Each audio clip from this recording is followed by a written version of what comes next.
Welcome to the Know It's Some podcast, bringing you the widest variety of conversational interviews for a well-rounded perspective on life. Because while it's true nobody likes a know-it-all, it's also good to know it's some. Here's your host, Steve Platt.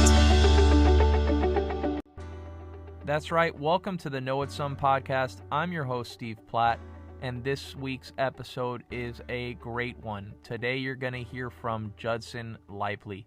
He's the world's first YouTube celebrity, and way back in April of 2006, when YouTube was still in its infancy, kind of growing in popularity, he uploaded a video called The Evolution of Dance. And in that video, he's wearing a bright orange Crush Soda t-shirt. He's in blue jeans, and he's going through decades worth of dance moves in order in this melody, and it went viral. It's now part of our pop culture zeitgeist. You know, the Today Show has done a couple of remakes or spoofs on it where, you know, Will Smith did a hip-hop version and First Lady Michelle Obama did a mom version. This thing has taken off. And because he knows so much about going viral, he's also started a podcast called The Evolution of Viral. They're about 5 episodes in, and he's interviewed like the Charlie Bit My Finger guys. That's the number one ever viewed YouTube video. He's also interviewed William Hung from American Idol fame. You guys remember that She Bang audition? Well, he's going to continue to interview folks who have gone viral in many different ways, not just viral videos, but just really the evolution of viral in general. Really interesting podcast. I suggest you check it out. It's amazing. But also, Judson's just a fun guy to talk to because he's this inspirational comedian, keynote speaker, performed all over the world, and really brings a lot to the conversation. I had fun with this one. I happen to know Judson from before he went viral. Just a great guy, real fun conversation. Great having him on. And I'm not going to keep you from him any longer. So without further ado, let's get to this interview. This is Judson Laipply on Know It's Some podcast.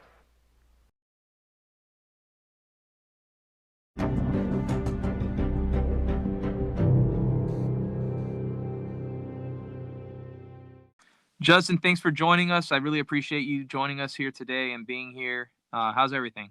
Everything is great, and my honor and pleasure to be here. Thanks. I know we just hit the 15th anniversary of you hitting that upload button on the Evolution of Dance video. But I know for a fact, because I've seen it twice, that you had been doing the Evolution of Dance since well before that video went live on YouTube. How did you come about putting together the Evolution of Dance? How did that idea come about? Yeah, I was very fortunate that I was doing it for a while before the video that I uploaded was released. Because had it been the first time I ever did it, had that video been released, I would have went viral for a whole different reason, probably of look at this person trying to do this. So I started speaking in the late 90s as far as professionally. And one of my good mentors gave me a great piece of advice that said, when you are a professional speaker, when this is what you are trying to do for a career, you have to have something that becomes uniquely yours. That can be a story. It can be an achievement. It can be a specific type of content. Most people know the 7 Habits of Highly Effective People. That became that individual's calling card, so to say. Yep. Certain bits, one-hit wonder songs, things like that. And so I was experimenting as I was trying to find my voice, as I was trying to figure out what my style was. I was experimenting with different things. And one of my main themes has always been about change and dealing with, accepting, handling. And so I was trying to come up with an idea that would reflect that everything changes. Trying to remove the idea of good or bad, just that things change. Whether you want to or not, things are always going to change. And so I was actually watching a comic at an event called NACA, which is the National Association of Campus Activities. And people would perform for groups of colleges from all around a region. And if those colleges liked what you did, you had like 10 to 15, 20 minutes. If they liked you, they would come talk to you about bringing you to their campus. Okay. And I was right in this discovery phase. Like this was probably 2000. It would have been late 99, early 2000. I don't remember exactly. I'd have to look it up. But the comic was not white and was talking about, it was Wisconsin is where we were at, and said, I got invited to a wedding with a friend in Wisconsin. I went to the wedding and I was the only non-white person there. He goes, just Jeez. literally the only non-white person. And he goes, about every third or fourth song during the wedding ceremony, everybody would get up. They would all run to the dance floor together, like almost robots. And they would do whatever dance the song was supposed to go together. Then when the dance and the song ended, they just kind of looked at each other with like, what do we do now? And then went sat down. And he went through several of them. And it was hilarious. And people were dying laughing. And I just remember talking to a friend and saying, oh, man, that's so true. There's so many songs that have very specific dances. Yep. And I was like, it'd be funny to see some of those in a medley, like just kind of like, and I was like, see some of those in order. And I ran upstairs to my hotel room, wrote down the title, Evolution to Dance, wrote down 12 songs, learned how to mix music, made a little mix, and I went out and performed it once. And it went over very well. And then it was like, okay, this might be my thing. And then over the course of the next several years, kept adding to it and practicing it more and performing it more. And then eventually 5 years later is when I actually uploaded it to YouTube. Man, you had no idea what you were doing when you hit that upload button. No, not at all. Nobody did. Oh, man. YouTube was still pretty young at the time. And even video itself as a mean of sharing on the internet was still really in its infancy. Sure. Yeah, the thing about that is that there are so many things from that era of YouTube when you uploaded. There are so many social media sites that are no longer around or they're no longer relevant. Things like MySpace or LiveJournal, right? But YouTube is not just still huge; it's bigger than ever. I mean, there's YouTube Live TV now, and there's everybody's podcast. We're talking about podcasts is on YouTube, right? So, you're like a lot of people's first YouTube memory, because you're, like the first real celebrity viral video from YouTube. And it went huge. And I know there's been some iterations since, but when did you know after you hit upload, right? And you got your first couple of views, when did you know that it got a little larger than life there, a little larger than maybe some of the other stuff that you had posted online?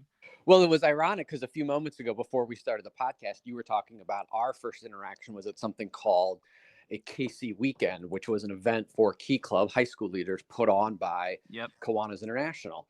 And so it was actually at one of those weekends that I actually realized what was kind of something was happening. I had been hired again to do one in San Francisco area, flew into San Francisco Thursday night, got in, opened up my email and was like, well, I have a bunch of messages from YouTube that somebody liked or notified that somebody favorited my video. And I was like, well, that's cool. Went and looked and it was like 30,000 views.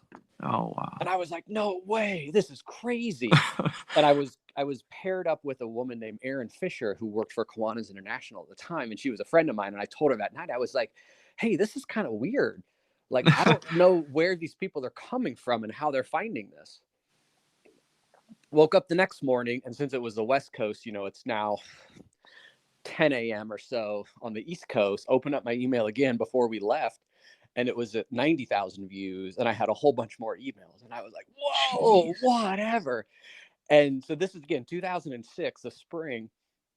Cell phone service is not everywhere. Right. So I went to the event, and the event was kind of pretty remote, and so I didn't have service. We didn't have wireless internet. We didn't have internet at all, and so I left Friday mid-morning. We got back Sunday afternoon. And you're incommunicado while this thing's spreading like totally wildfire. Incommunicado. So no cell phone, literally no cell phone service, no nothing. And get back into cell phone range, my phone just kind of starts going off like ping, ping, ping. And I have all these voicemails. And several of them were from friends who, including my brother was one of them, who's like, hey, I don't know if you know this or not, but I subscribed to this newsletter from at the time, a pretty well-known tech person. And he just like talked about your video and how it was the greatest thing. And it was his video of the week and all this stuff and sent the link out. So he's like, I don't know if you're okay with this or not. Man. Because again, at the time, if somebody emailed and said, hey, I saw your video online, you might freak out a little bit. Right. I mean, you were better suited to handle it than I guess a lot of folks, because you have been doing public speaking events and you're trying to grow your name, your brand, right? it's not as though you were some recluse that necessarily was maybe not willing to be in the public eye. So I mean, you were probably one of the first people to go viral that could handle going on Good Morning America and could handle the Today Show or whatever. You know what I mean? But for a Yeah, lot of folks that definitely. go viral, that's not quite the case. And I was well positioned. One of the things that when it comes to going viral, very rarely is a person positioned to take advantage of that for the long run.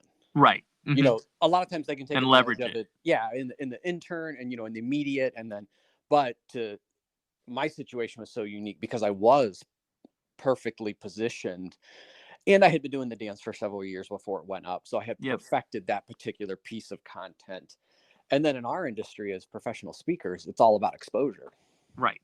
Absolutely. And And so, what more could you ask for there? yeah, I I mean, mean, one of the first questions a lot of people always ask, the video sits at about 308 million views. It was the first one to 100, on and all these, accolades. But people always say, how much money did you make off off of the the video. video? Mm-hmm. And when I tell them nothing, their immediate reply is, oh my gosh. But you can't look at it in those types of terms from my Right. perspective, because in reality, I made millions of dollars in free publicity and free PR. Mm-hmm. And, people who bang down the door to try to get on any one of those shows, Right. to be asked to be on those shows is it's Oh yeah. priceless. And you were not just on, your local morning news. You were all over, national programs. I saw Tosh Point oh did a segment with you. That must have been interesting. That was With fun. Daniel Tosh. What are there any of those experiences? Because I know there's numerous. Are there any of them that stick out to you, or were kind of the most fun for you, or your favorite experiences that came out of this? I really think, I never set out to be like every people. I wanted to be famous. I think Right. anyone who Yeah. does what we do for a living, when you work as a professional speaker, you've got a little bit of that desire for. It'd be bizarre if you thought no one, or if you wanted no one to hear from you. Correct, Or hear exactly. of you. So you've got that. So I always wanted to be famous.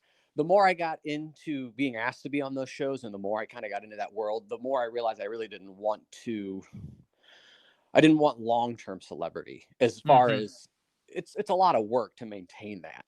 Yes. Especially Absolutely. in today's influencer world, the amount of content, so every one of those experiences stands out in my mind. I can remember pretty much all of them. Mm-hmm. Interestingly, I kind of remember some of them more from what was going on at the same time. So for example, I was on the Today Show twice, and both times I interacted a lot with Matt Lauer. Oh wow. And I look back now and I'm like, Yeah. all right then, yeah. When I was Yeah. No one saw that coming. when I was on Ellen, the same day, one of the other guests was Tiger Woods, Oh, no kidding. before he had an issue to deal with for a while. Right. Yeah. So I look Yeah. back and I'm Well, like, he's had a few issues to deal with. But yeah, he's had his ups and downs. he's overcome a lot. Though. In that regard, obviously some of the stuff is still gonna plague him for a while. But he made that comeback in the Masters after back surgery, after dealing with a DUI and a number of things. But then you saw he just had another car accident. And I'm really Yep. hoping for the best for him. So you got to see him over at the Ellen Soundstage. That's where Warner Brothers. Yeah, I believe so. So he was launching a video game, and he was doing the rounds. So Mm-hmm. what's always interesting is and this was a lesson that I've actually learned in that moment, there are levels of fame, as like there are levels to everything. There are levels to fame. Right. And Tiger Woods didn't want any makeup on. And so they filmed his segments first because he was there for 15 minutes. Right. And then he was going over to do another show. He was doing whatever show that was 3 lots down, and was doing like 10 shows that day. So they film his stuff, and I'm watching them film his things, and somebody's yelling at somebody in the back like, hey, he needs makeup. He needs makeup. His face doesn't, the camera's lights are bad and all this stuff. And somebody went to give him makeup, and he just was like, no, thank you. And then the person was like, okay. And they walked back, and then they came down. They're like, why didn't you give him makeup? And they're like, he didn't want it. And you could just see everyone kind of be like, oh, well, what you gonna do? Versus if they would have turned to me and been like, hey, we're going to put clown makeup on you before you go out. Is that cool? I'd have been like, yeah, totally great. Go right ahead. Because otherwise they'd be like, well, you're not going on. Right. They were letting me come on.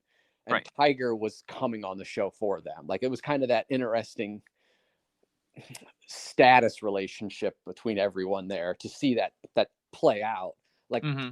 I'll never be as famous as Tiger Woods. Well, you did hit some level of fame, and I'll tell you why. Because if I made a local news segment, right, the butterfly effect of that would be very negligible. But your viral video inspired so much from it. I don't know if you've, I mean, I'm sure you have seen the Jimmy Fallon spinoffs with Michelle Obama, First Lady of the United States, and Will Smith, you know, the first ever rap Grammy actor, performing artist, comedian. You Those are some pretty big names to be doing their evolution of mom dance or evolution of hip hop dance, right? That would have never happened had you not started the evolution of dance, had that idea not spawned inside of you. Does that ever hit you at all? The impact that you've had just on the I guess the social media and the world as a whole. I mean, it's fun to be a moment, and to be a piece of pop culture is Yep.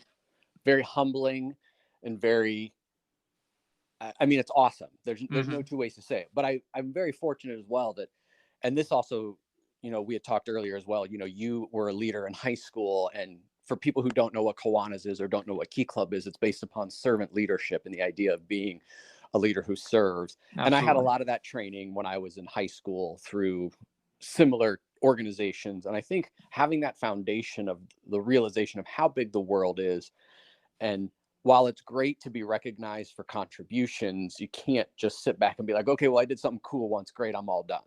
True. That it's about continuing to serve in whatever capacity you have, taking whatever gifts you've been blessed with and finding ways to make the world a better place through those. So while I'm extremely grateful and humble, and it's amazing, and it's great for marketing to get to say all those things, Yeah. I also am fortunate that having a foundation of those philosophies and ideas, I believe, I mean, I could be completely wrong because we can't always see past our own nose. I didn't grow to have the ego that sometimes goes along with, hey, look at me, I am blah, blah, blah, blah, blah. You don't know Yeah. you'll never ever hear me say, you don't know who I am. Like, people apologize for having never seen the video. And I'm like, boy. it's okay. Like, the world's a big place. It's been out for 15 years. Like, it's not a big deal if you haven't seen it. I think a lot of folks have. You know, it's funny. Like, your name might not have as much recognition as the orange shirt and the jeans. You travel all over the place. You're a public speaker. You're more than just a public speaker, but in all the engagements that you've had, all the travel that you've done, when you're traveling around without an Orange Crush T-shirt and some blue jeans on, do you get recognized? Because I do get the sense that you don't age as poorly as I do. You have the John Stamos kind of vampire thing going on, Mario Lopez or Keanu Reeves kind of thing. So since you're not really aging very much, do you still get recognized when you go around? That is probably the other, if you could write a script for how to best leverage a viral video, amongst many other things, the one thing that really stands out to me is you cannot tell it's me in the video. So I can count on my hands the number of times I've been recognized out of the blue. That's crazy, because you've been a Halloween costume before. I mean, exactly. I was that. I mean, and usually it's in conjunction with something else. I think maybe 4 or 5 times in my life has somebody completely and totally, without hearing my name or without knowing that I'm supposed to be in the area. Right. If I'm going to a conference, maybe somebody might, those types of things. Got you. I can only remember a couple of instances where somebody's just like, hey, are you blank? Versus I have met some of the other individuals who have had viral videos, right, who are very recognizable, and people immediately are like, oh my gosh, yeah, you're so-and-so. And I think there's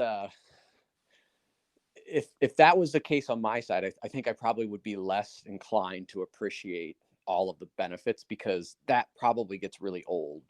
Yeah, I think the blessing that you have is when someone does recognize you out in public, it's probably usually somebody that's worked with you and been impacted you the same way I have, or and countless others have, and they know you from more than just however many minute YouTube video. But that said, you did go viral, and you are now starting a podcast about viral videos. It's Evolution of Viral. Several episodes out already. Can you tell me a little bit about where the idea for that came about? Sure. So the evolution of viral was originally born out of somebody I know is a professor in one of my organizations, the National Speakers Association. There's a professor who speaks about digital marketing, who also teaches a digital marketing class at a university out in California. Okay. And every year he offers up his class. He looks for people to coordinate speakers, influencers on projects so his students can learn some real world digital marketing. And so I had agreed to possibly work with a group of students. Students look at who the pitches are, they see what everyone is and who they are and say, oh, we'd love to work with this person. So I was fortunate to be chosen, but I wanted to find an actual project that Right. students could actually really get a good, and I'd been thinking about doing a podcast for a while, but like with most podcasts, you have to have a love of what you're talking about, and it's got to be something different.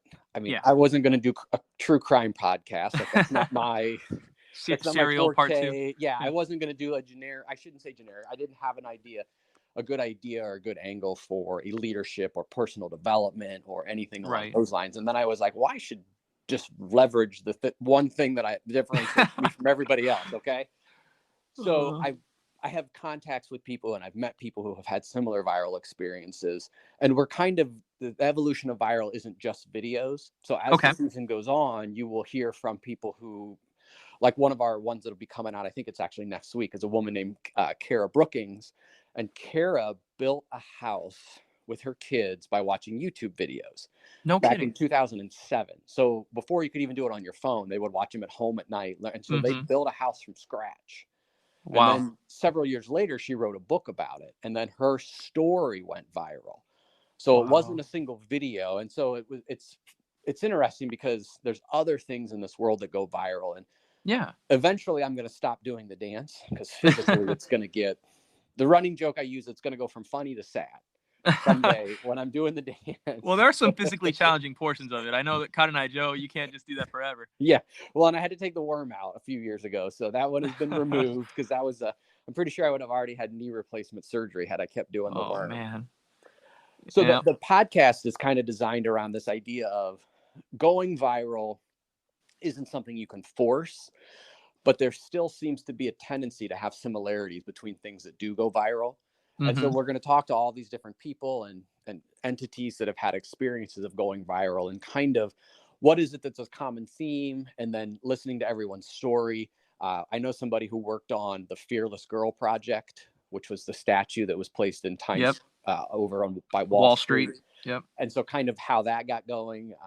We've got some other great guests lined up, and some that are well known and some that aren't well known, because I think the other neat thing about going viral is most people want to have that huge viral experience. They want to be viral inside, exposed to the entire world. I want to be the next Psy Gangnam Style or Rebecca Black Friday or something like that. When if you understand what makes something go viral, you have a better chance of going viral inside of a silo or an industry or a market or however you want to call it. Right. So we're going to talk to some people who have maybe had big viral experiences that no one's ever heard of before because they're kind of contained inside a smaller market, so to say. Right. Well, there's something to be said about that, especially if you're trying to target that's, it doesn't just happen by happenstance. If you're trying to target a specific market, you kind of want some more, more concentrated viral spread, right? So that's pretty cool. I'm excited about it. I know that you're probably going to have tons of fun going forward with it because there is something to be said about hosting a podcast and getting to have these conversations that you might not otherwise be able to have. Where can people find the podcast? I'm assuming it's just Evolution of Viral. Yep. So the Evolution of Viral is the website. So if you have it's like everything. I think the biggest hurdle with podcasting is there's so many different platforms. So you have to say available where all your podcast needs are met. Whoever you listen to, we know Apple is the biggest one, but then Spotify and Google and Amazon, those are all gaining steam. So it's available on all those different platforms at this point in time. If you want, my name is Judson Laipply, JUDSON LAIPPLY. those are all my social handles are pretty much my name, because Okay. I'm fortunate that nobody else has my name. there are no other Judson Laipply's in the world. So Okay, so just Judson Laipply on all social media platforms. yep, on And all then social media. And then The Evolution of Viral is the website. okay. And then your website, in case, because I'll tell you, there's no greater experience than having Judson speak at any of your events, folks, or running any of the events that you might be thinking of in the future. If they want to contact you to book you, where can they find you? That would be JudsonLaipply.com. Phenomenal. You keeping it simple. Yep. That's great. I really appreciate you taking the time to speak with me today. It means a lot. Thank you so much. And I wish you the best of luck with this podcast. Everybody go check it out right away. Judson, thank you. Oh, my pleasure. Thanks for having me. All right. You have a good one. You can do the same, man. Bye. All right. Bye.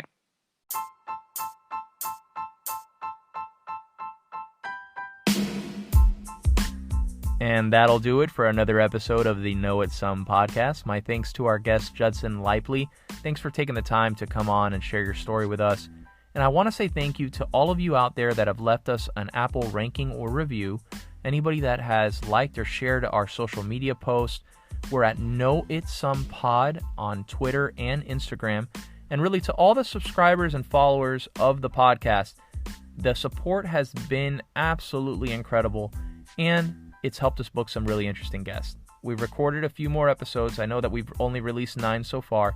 We got a few more recorded, several more scheduled for an interview, and this podcast is really going places. I'm excited to say it because when I set out to do this, the whole point was to have these conversations with a wide range of guests, to have perspectives and stories from all sorts of different journeys to help us stay more well-rounded, right? The whole thing of the Know It Some is no one likes a know-it-all, but it's always good to know it some. Everybody's so focused on a niche. Everybody's so focused on knowing one thing really well because they're afraid of that whole jack of all trades, master of none, stereotype. But really, being well-rounded is a great thing. I think we're all going to benefit from these interviews, and I can't believe who we've been able to schedule so far, who's upcoming on the schedule. That's all you guys. So please tell a friend, go online, write a little review, leave us a ranking, help support the podcast. Thanks so much for all the support so far. Remember, new episode every Tuesday. And that's really it. Appreciate all the support. See you next week.